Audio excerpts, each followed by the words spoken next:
Daremos inicio a la conferencia programada para esta tarde, La comunidad y sus conflictos, sistema de atención temprana, la cual será disertada por el doctor Alejandro Nató.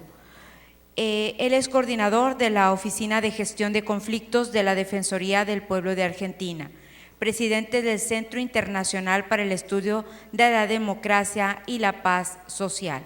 Es abogado y mediador con posgrados en resolución de conflictos y mediación y en cooperación internacional y gestión de proyectos.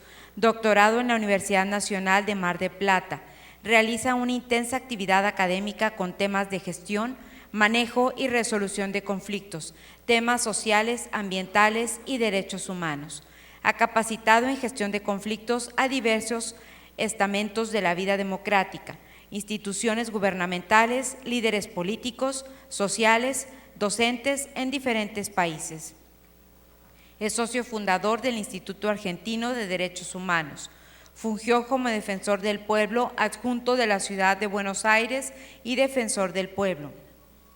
Facilitador y mediador en conflictos sociales y políticos en Argentina y en América Latina. Presidente del Centro Internacional para el Estudio de la Democracia y la Paz Social. Director académico del Instituto Latinoamericano del Ombudsman. Integrante del roster de expertos de resolución de conflictos y mediación de la Secretaría Política de la OEA. Desde 2015 es coordinador de la Oficina de Gestión de Conflictos de la Defensoría del Pueblo de la Nación. Y el día de hoy nos acompaña en la 10ª emisión de la Semana de la Mediación para exponer la conferencia La comunidad y sus conflictos, sistema de atención temprana. Muchas gracias.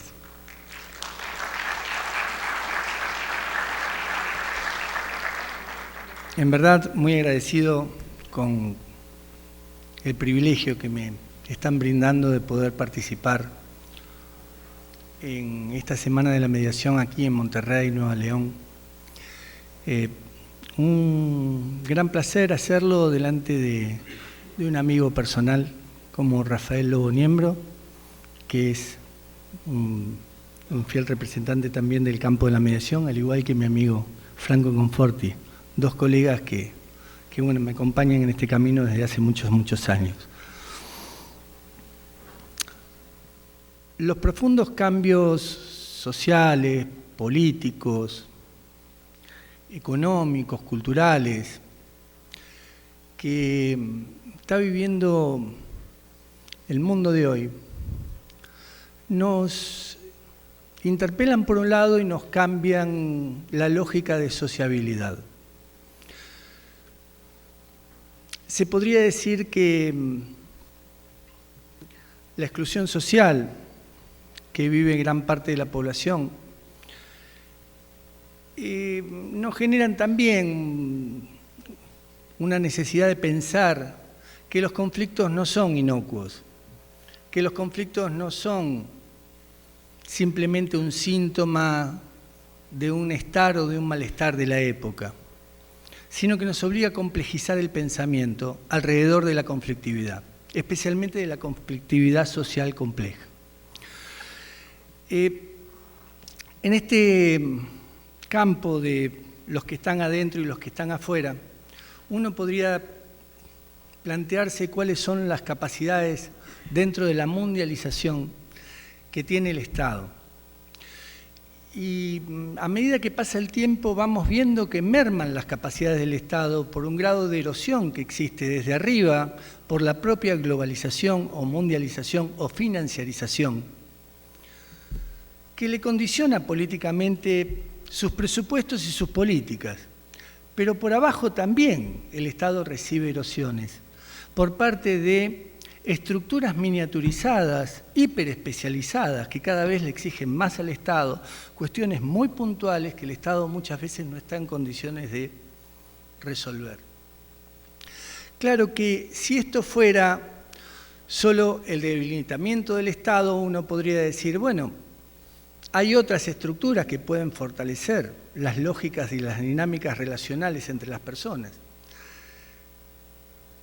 Sí, pero no. ¿Y qué quiero decir con sí, pero no? Sí, puede ser que los vínculos interpersonales muten cambien a partir de la realidad sociopolítica y socioestructural que tiene las condiciones del Estado del día de hoy. Pero no, por otro lado, porque así como los derechos ciudadanos no cambian, lo que sí cambia es el modo de sentirse el ciudadano. Lo que sí cambian son las formas de ciudadanía. Uno podría decir que existe una ciudadanía política y una ciudadanía social, pero cuando se debilita la ciudadanía social, no hay duda que también se descompone el Estado social. Y entonces uno indefectiblemente tiene que plantearse cuál es el estado de situación, cuál es el diagnóstico de la época que nos toca vivir. Y es así que yo pondría dos estructuras básicas que se interconectan con una raíz común, que son las violencias y las desigualdades, como parte del síntoma de época. Violencias y desigualdades que al tener una raíz común no se puede trabajar una sin tener en cuenta la otra y no se puede trabajar la otra sin tener en cuenta la una. Y hoy las violencias son distintas a las violencias de antes, porque hoy las violencias se visualizan más como densas y de proximidad. Antes el mismo Galton nos decía que las violencias pueden ser directas, estructurales o culturales. Hoy podríamos decir que hay que incorporar a esa lógica de la mirada de Galton las violencias institucionales. Pero también en el tratamiento del conflicto hay violencia. Porque casualmente la misma dinámica de relación de poder hace que el poder se nutra de lógicas de polarización. Esto del amigo y el enemigo, esto de la necesidad del antagonista del otro lado de la frontera para poder generar estructuras propias que le den a través de redes de equivalencia un sentido al nosotros.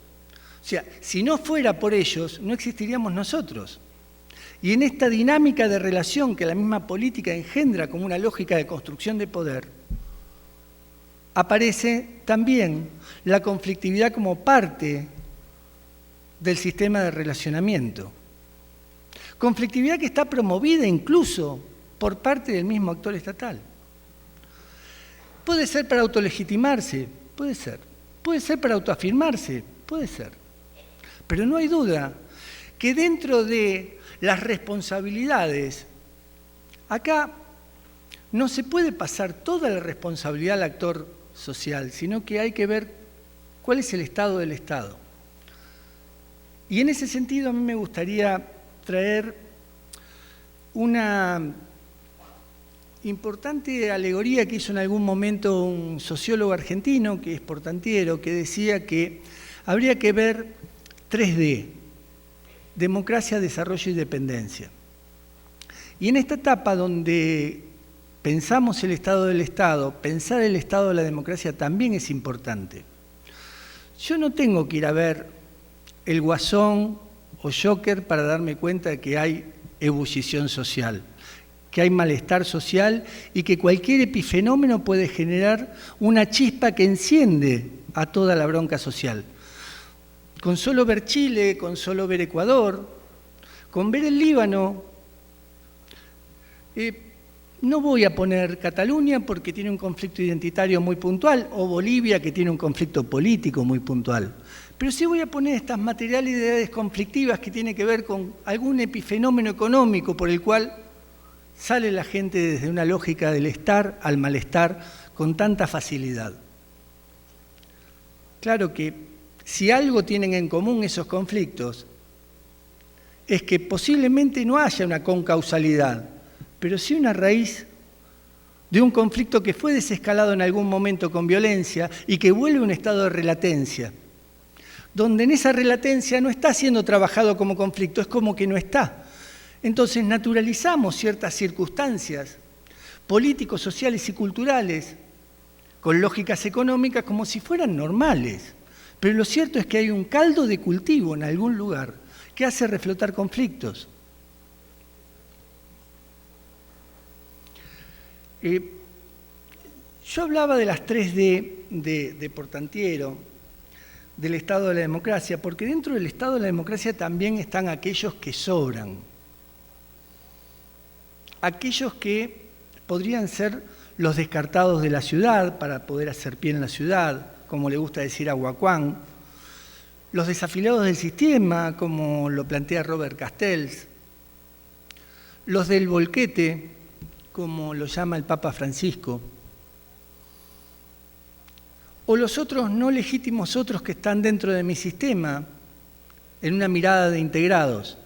Pero lo cierto es que los de afuera están adentro, no están afuera dentro de un sistema democrático. El tema que nosotros tenemos que tener en cuenta es, dentro de ese estado del Estado, ¿cuál es la capacidad de asimilar los conflictos y de generar lógicas de integración por parte de los propios Estados?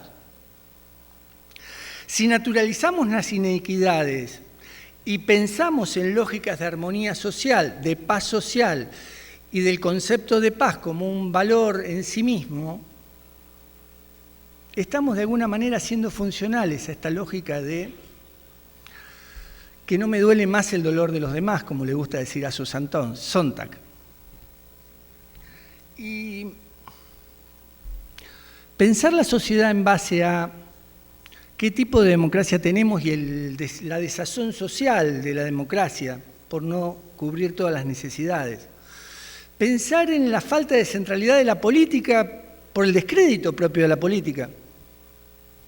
Nos obliga a repensar la sociedad que tenemos, o las sociedades que tenemos, para hablar en plural, a partir de estas dinámicas de violencias y de desigualdades sociales.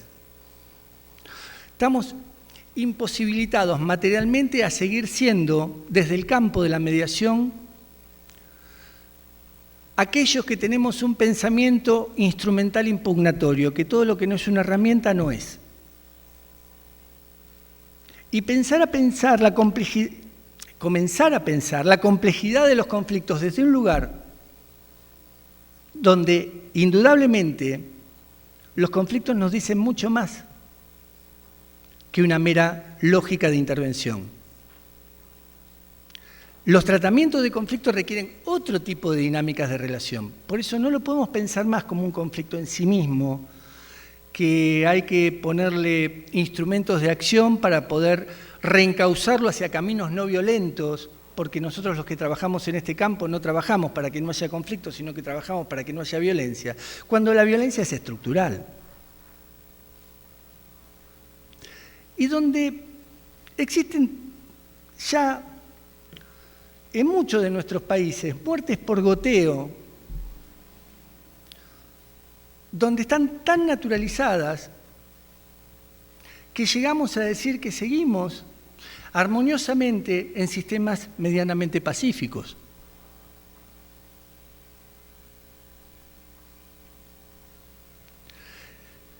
Y claro, si nos sentimos interpelados, tenemos que ver que ya el otro no es más un legítimo otro que está dentro de mi sistema, sino que el otro está siendo maltratado por el sistema en muchas situaciones.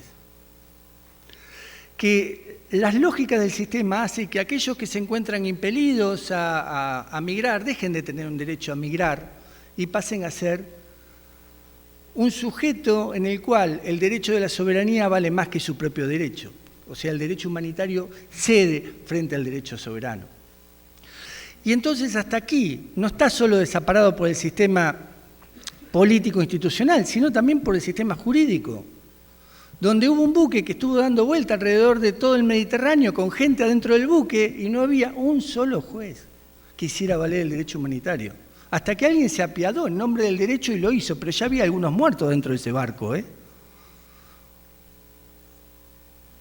Y yo estoy casi en la frontera, entonces me veo obligado a hablar de esto, porque es una frontera que nos han hecho a toda Latinoamérica, no a ustedes que están cerquita de la frontera. Y esas barreras fácticas y esas barreras que no son invisibles, hace que nos haga pensar a nosotros mismos en las barreras de invisibilidad que ponemos entre los unos y los otros, que son simbólicas, pero que son tan fácticas como estas barreras, y que generan más materialidad de conflicto todavía. Los muros separan porque hay saturación de los espacios homogéneos, porque hay una cierta narrativa constituyente, porque hay una estética dominante, porque hay un sistema que impone determinado tipo de bienestar y malestar. Pero claro, así como esas 3D nos decían cuál es el estado del Estado, y un Estado excluyente, un Estado con participación, garantías, un Estado con un Estado de Derecho, yo voy a traer otras 3D para poder analizar un poco más profundamente el sistema en el cual nos encontramos, que son las D que incluyó el propio García Canclini en un libro que se llama Diferentes, Desiguales y Desconectados, que esto ya habla de la diversidad y de qué tipo de otredad tenemos y qué tipo de vínculos con la otredad tenemos. Si el otro es un legítimo otro, como le gusta decir a Maturana, que está dentro de mi sistema, o el otro es un otro ajeno, que está del otro lado del sistema. Un otro que nos genera miedo, un otro que nos genera distanciamiento, porque hoy entre nosotros se materializa el vínculo social a través de esta relación con el distanciamiento. El contacto-distancia nos marca la diferencia. Y en ese contacto-distancia es donde algunos quedamos dentro y otros quedan afuera. Hasta acotamos los recorridos urbanos para no encontrarnos. Y eso lo hacemos en lo urbano. Eso lo hacemos en las dinámicas relacionales dentro de la lógica urbana. Claro que la lógica urbana también muestra algunas impudicias que tienen que ver con el estar de esta época. Los que están adentro y están afuera del sistema ya no están tan lejos, porque yo decía que las violencias son densas y son de proximidad. Hay un muro que nos divide, sí, como hay un muro que nos divide a las personas, pero también en las relaciones sociopersonales, societales. Y después viene el estado del ya basta, de María Esther Ceseña, que ella plantea con unas 4 M's que se puede entender que los recursos naturales, por un lado, a través de la materialización de esos recursos, por otro lado, o sea, la materia prima, por otro lado, la militarización, por otro lado, los medios de comunicación, y por otro lado la mano de obra. Y esas 4 M's nos están diciendo también que en un juego armónico de cada una de esas M's puede haber una lógica del sistema que busca garantizarle más negocios a aquellos que ya tienen negocios dentro del esquema. Yo me pregunto a veces, ¿para quién gobiernan los que gobiernan? Y a veces tengo la respuesta de este tipo de problemas. Estuve en una movilización en la flexibilización laboral en Madrid hace unos 4 años atrás, 5 años atrás, cuando se estaba planteando la ley de flexibilización, o 6 años atrás, 6. Había 1 millón de personas en las calles y ese millón de personas cuestionaba 2 ejes principales. Uno, en un cántico decía, se va a acabar la paz social. Paz social es un pilar estructural del cual nosotros, los que formamos parte del mundo de la gestión constructiva de conflictos, bajo el paraguas de la cultura de la paz, nos sostenemos con ese pilar, paz social. Se va a acabar la paz social. Y otro que cantaba, el diálogo es funcional a la Troika Financiera Internacional. Troika Financiera integrada por el Banco Común Europeo, la Comisión Económica Europea y el Fondo Monetario Internacional. Paz social, diálogo. Nosotros filosóficamente nos estructuramos desde allí y miramos el mundo desde allí. Ahora, si el actor social cuestiona en su malestar más profundo nuestros 2 pilares, nos debemos pensar nosotros a nosotros mismos qué es lo que hacemos en función de desde dónde nos paramos para mirar los conflictos. Porque, ojo, según desde dónde nos paremos, va a ser cómo intervengamos. Y en este sentido, aquellos que podríamos decir que se ven o no se ven, no me mires porque me da vergüenza la autosegregación desde la segregación, tanto espacial como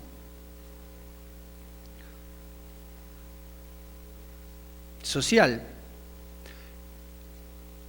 hace que estemos obligados a pensar la mediación, especialmente en el campo de la comunidad, desde un lugar donde nos permita vivificar su potencialidad. No ya más desde una ilusoria utopía revolucionaria, ni nada por el estilo, ni la multitud, como le gusta hablar a Paolo Virno o Harry Negri, donde todo lo que es positivo se lo colocan a la multitud. No, miren, algo más concreto, más chiquito, más específico. La mediación puede servir para coser fragmentos. La mediación puede servir para volver a pensar en algunas categorías que nos permitan recuperar los sueños. La mediación puede servir como puente de integración. La mediación puede servir como inclusión social. La mediación puede servir, y especialmente en los campos de acción social, donde se desarrolla la mediación intercultural, comunitaria, de la conflictividad pública, de la conflictividad vecinal, puede servir como un instrumento de acción política válido, en tanto y en cuanto la concepción desde donde se haga eviten los efectos multiplicadores que tienen los procesos de desigualdad social y desigualdad urbana. Y acá pongo un semáforo para con los mediadores. Últimamente, todos aquellos que tienen poder pretenden instrumentalizar la mediación a favor propio. No hablo del Poder Judicial, que lo necesita para descomprimir el sistema de justicia y que en buena hora se involucra para generar política pública con el mundo de la mediación. Y que gracias a eso hay recursos, hay posibilidad de dinamismo, hay fuentes de financiamiento y también hay un motor que impulsa a que exista más mediación. En buena hora, porque eso hace la política pública y necesitamos de política pública para que la mediación exista. Yo estoy hablando ya de otras lógicas de poder, porque en el mundo de la minería, ahí donde funcionan las 4M de Seseña, en el mundo de la minería están pidiendo por favor que venga el diálogo minero y no la judicialización.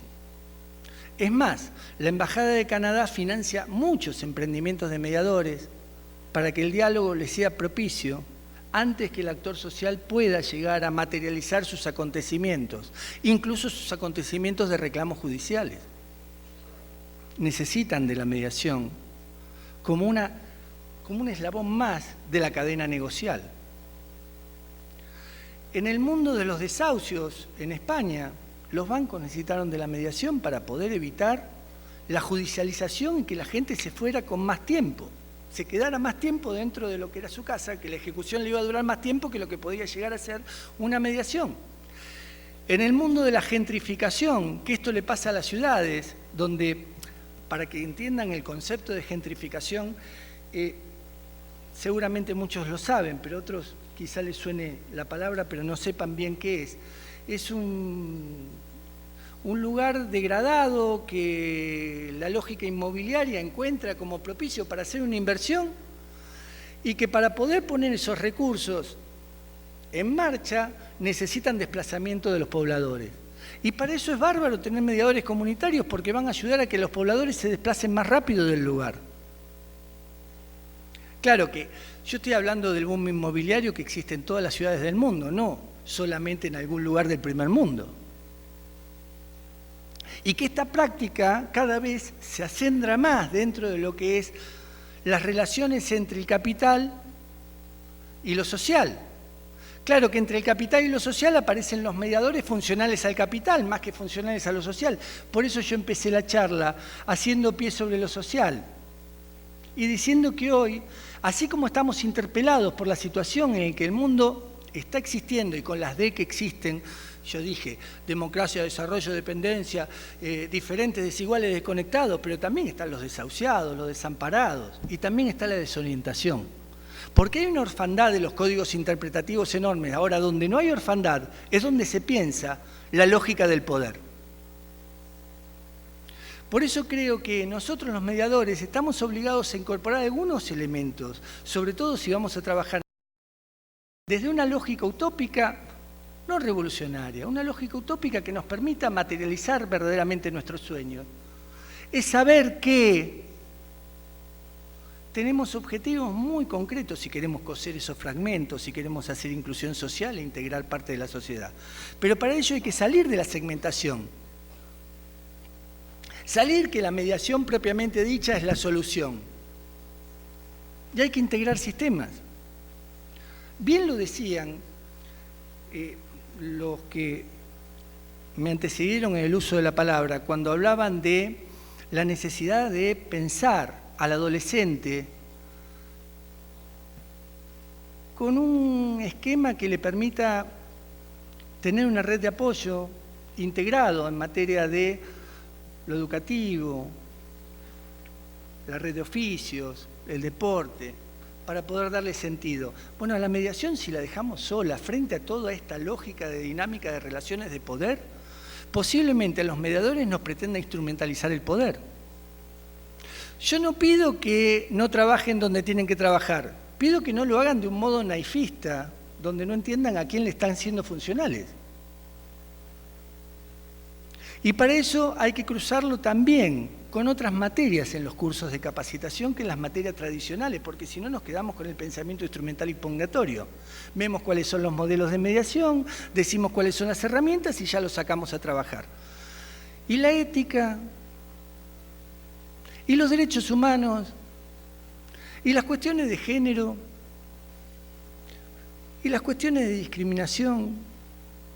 Porque un estereotipo dentro de esto de la diversidad, cualquier estereotipo que requiere una asignación, una comparación o un significado determinado, y en esa comparación siempre se compara con otro en clave de discriminación, y en esa discriminación siempre hay xenofobia, racismo, y hay etnias, religiones, indígenas. Bueno, casualmente,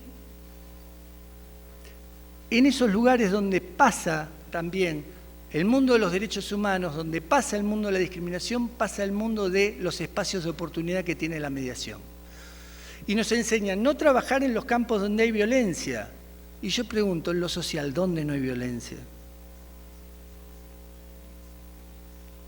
Si queremos discutir en serio hasta dónde son los alcances, tenemos que reprogramar también nuestros programas, porque hay que estudiar violentología. Yo no conozco en el sistema de mediación comunitaria alguna narrativa que no esté cargada de violencia. Difícilmente vengan con un tema donde sea exclusivamente un tema relacional sin cuestiones de violencia en el medio. Entonces lo que me planteo y les planteo, que si queremos hacer posible lo común, debemos aunar esfuerzos en el trabajo de la construcción de la cosa común, con base en el diálogo, el respeto y el compromiso con la otredad, con la alteridad. Y para ello es fundamental cómo miramos, desde dónde miramos, por qué intervenimos y para qué intervenimos, porque va a salir el cómo intervenimos.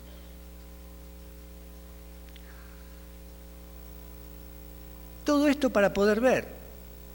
¿Para poder ver qué? Para poder ver lo que hay.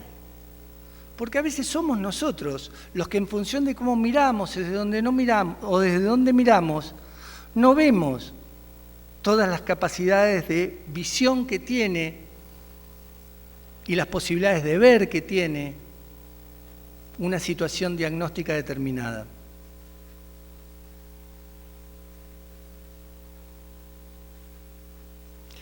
Detrás de todo conflicto hay una raíz. Y a veces con solo el hecho de trabajar el episodio y no trabajar el epicentro, o sea, no trabajar las causas raigales que le dieron vida al conflicto, también estamos trabajando de un modo en el cual volvemos a los conflictos a un estado de relatencia. O sea, si bien no desescala ese conflicto con violencia, porque lo hemos trabajado y volvieron a su casa con un acuerdo, posiblemente por no haber trabajado en la raíz al conflicto, lo devolvemos a un estado de relatencia también. Y cualquier epifenómeno vuelve a generar un conflicto de alta intensidad. Por eso es fundamental que nuestra formación sea integral. Integral con algunas líneas de acción, porque los procesos de construcción de ciudadanía y construcción societal y los procesos de transformación social, urbana y territorial forman parte también de esta integralidad de la cual hablamos cuando hablamos de prevención, resolución, gestión y transformación de conflictos. No los podemos ver aislados, no podemos seguir segmentando y proponer programas que no sean integrales. Por eso es tan importante la ciudad, donde se dan las fracturas y las oposiciones entre las personas.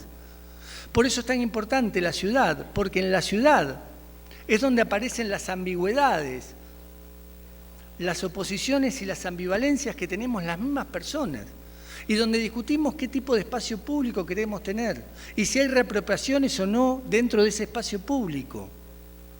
En ese sentido, se habla de procesos de transformación social, territorial, urbana, y se habla de procesos de construcción de ciudadanía y construcción societal, porque tenemos que hacer pie en algún lugar. Hoy la gente vive en las ciudades. Hoy la gente vive en las ciudades y en las ruralidades, por eso hablamos de los conflictos sociales, urbanos y territoriales.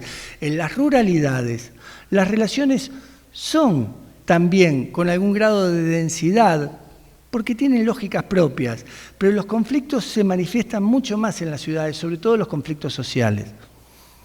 Y esa integralidad, en esa propuesta de salir de las pugnas inconducentes e ir a una relación entre muchos programas, es donde se tiene que encauzar la mediación comunitaria. Un mediador comunitario bien formado es un mediador comunitario que trabaja con todos los demás, con todos esos programas integrados. Por eso, yo quisiera, antes de hablar de este graffiti, leerles un cuento chiquito que dice: un científico que vivía preocupado con los problemas del mundo estaba resuelto a encontrar los medios para aminorarlos. Pasaba días y días en su laboratorio en busca de respuestas para sus dudas. Cierto día, su hijo de 7 años invadió su santuario, decidido a ayudarlo a trabajar. El científico, nervioso por la interrupción, le pidió al niño que fuese a jugar a otro lado, pero viendo que era imposible sacarlo, el padre pensó en algo que pudiese dar con el objetivo de distraer la atención del niño. De repente se encontró con una revista donde había un mapa del mundo, justo lo que precisaba. Con una tijera era recortar ese mapa en varios pedazos, y lo hizo junto con un rollo de cinta adhesiva y se lo entregó a su hijo diciéndole: ¿cómo te gustan los rompecabezas? Te voy a dar el mundo todo roto para que lo repares sin ayuda de nadie. Entonces calculó que al pequeño le llevaría por lo menos 10 días de trabajo componer el mapa. Pero no fue así. Pasadas algunas horas, escucha la voz del niño que lo llama calmadamente: papá, papá, ya hice todo, conseguí terminarlo. Al principio el padre no creyó en el niño. Pensó que era imposible que a su edad hubiera podido conseguir recomponer un mapa que jamás había visto antes. Desconfiado, el científico levantó la vista de sus anotaciones con la certeza de que vería el trabajo digno de un niño. Para su sorpresa, el mapa estaba completo. Todos los pedazos habían sido colocados en sus debidos lugares. ¿Cómo era posible? ¿Cómo el niño había sido capaz? Hijo, hijito, tú no sabías cómo era el mundo. ¿Cómo lo lograste? Papá, yo no sabía cómo era el mundo, pero cuando sacaste el mapa de la revista para recortarlo, vi que del otro lado estaba la figura de una persona, de un hombre. Así que di vuelta a los recortes y comencé a recomponer al hombre, que sí sabía cómo era. Cuando conseguí arreglar al hombre, di vuelta a la hoja y vi que se había arreglado el mundo. Esto me llama a una reflexión. Una vez un narcotraficante famoso, y hablo del tema acá en México porque es un tema muy caliente, en Brasil, Marcola, fue la red O Globo, esa que Bolsonaro está tan enojado con esa red periodística, fue la red O Globo a hacerle un reportaje. Marcola estaba preso desde hacía 15 años aproximadamente. Y Marcola le pregunta al periodista, al que lo iba a entrevistar, si sabía con quién iba a hablar. Y el periodista le dice, sí, ¿cómo no debe ser? Voy a hablar con el jefe del primer comando de cocaína de San Pablo. Pero en verdad sé que es el jefe del primer comando de cocaína de todo Brasil. Dice, no, usted se equivoca. Por eso le pregunté si sabía con quién iba a hablar. Usted está hablando con una persona que acá adentro ha leído 6.000 libros aproximadamente. Desde que estoy acá he leído 6.000 libros, más o menos. Y aparte de eso, usted está hablando con una persona que administra aproximadamente 15.000 millones de dólares. No es mucho, pero son 15.000 millones de dólares. Yo no sé cuántos de allá afuera han leído 15.000 libros. Han leído, perdón, 6.000 libros y tienen un capital de 15.000 millones de dólares por ahora, contados. Esto es lo que tengo contado. Por eso le pido que sepa con quién va a hablar. Sí, sí, bueno, está bien, le dice el periodista, pero igual, la verdad que yo vengo a preguntarle a usted cuál es la solución a lo que está pasando. ¿Solución a qué? A esto de cómo crece geométricamente el tema del narcotráfico y cómo la respuesta del Estado es aritmética frente a este crecimiento geométrico. Y usted me viene a preguntar a mí la solución, dice Marcola. Sí. Bien. Mire, yo soy la base insustancial de la pospobreza. Pobreza que generaron ustedes y que no saben cómo administrarla. Nosotros sí. Nosotros tenemos los elementos para administrar esta pospobreza que ustedes han construido como base social. A nosotros, las personas que ustedes no saben cómo tratarlas siquiera, a nosotros nos temen o nos respetan, a ustedes los odian. Es un grupo de alienígenas que están dispuestos a matar a cualquiera de ustedes cuando yo les diga que tienen que matarlos. Pero no viene el caso, porque yo cualquiera de ustedes los puedo mandar a matar a donde sea. Ustedes a mí no, porque acá adentro no me mata nadie. Tenemos armas más rápidas que ustedes, empieza a hacer una comparación ridícula de algunas cosas, pero más allá de eso dice, yo les voy a dar la solución. Ustedes quieren solución, yo les voy a dar la solución. Miren, ¿quieren verdaderamente trabajar este tema? Empiecen de vuelta. Y empiecen por los niños. Vayan al verdadero cambio de la cultura. Porque todo el sistema, de algún modo o de otro, lo tenemos medianamente permeado. Yo sí les voy a dar una solución. Es un tip, tómenlo como un tip. Vuelvan a trabajar con los niños. Por eso yo me baso en este filósofo posmoderno, en esta sugerencia que nos hace este filósofo posmoderno, y planteo que sería importante que en todos los campos de integración nosotros nos planteemos cómo hacer para trabajar con la cultura. Y la mediación comunitaria nos abre la puerta para trabajar con la cultura, porque no es solo en las escuelas que se trabaja con la cultura y con los niños, también en la comunidad lo podemos hacer perfectamente.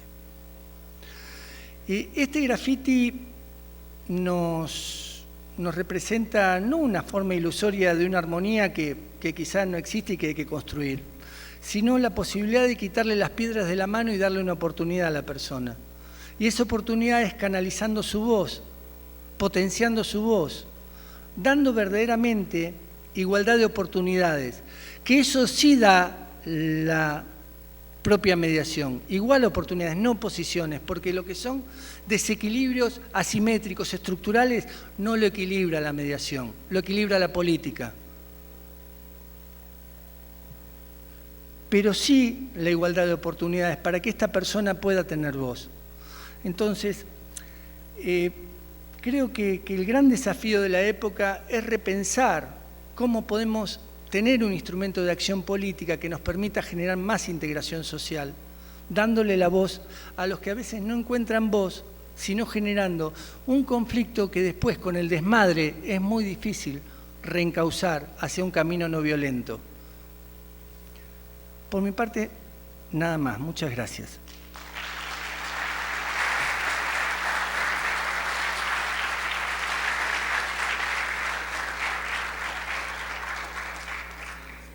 Pedimos amablemente a nuestro expositor unos breves minutos para si alguien tiene alguna duda o algún cuestionamiento que quiera realizarle.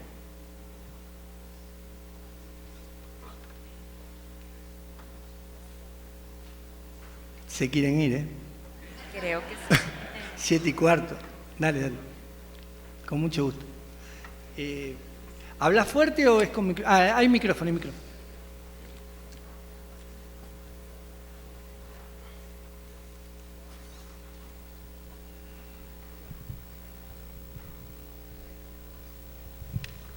Sí, como se ha comentado, Gerardo López, a sus órdenes.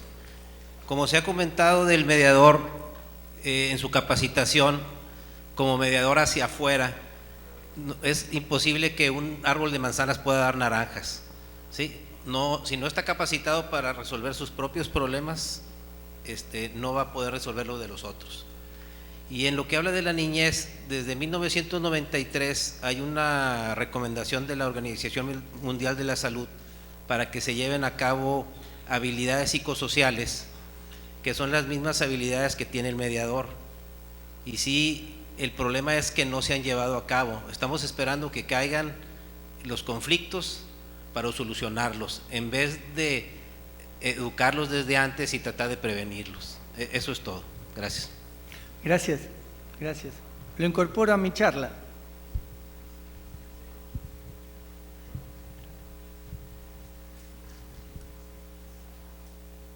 ¿Alguna otra reflexión, pensamiento, intervención, cuestionamiento? ¿Nos vamos? Nos vamos.